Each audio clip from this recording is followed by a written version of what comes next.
Kasbidan baraka topish uchun inson kasbiga mehr qo'yish kerak. Vafodor bo'lish kerak. Kasbini ulug'lash kerak, hurmatini qilish kerak. Rasululloh akram alayhisolatu vassalom hadisda aytadilar: Alloh taolo bir bandasiga rizqni eshigini ochib qo'ygan bo'lsa, o'sha rizq kelib turgani borki, undan yuz o'girmasin, eshigini yopmasin.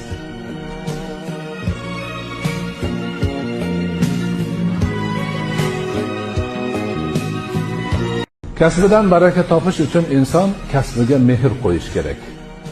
Vafodor bo'lish kerak. Kasbini ulug'lash kerak, hurmatini qilish kerak. Rasululloh akram alayhisolatu vassalom hadisda aytadilar: Alloh taolo bir bandasiga rizqni eshigini ochib qo'ygan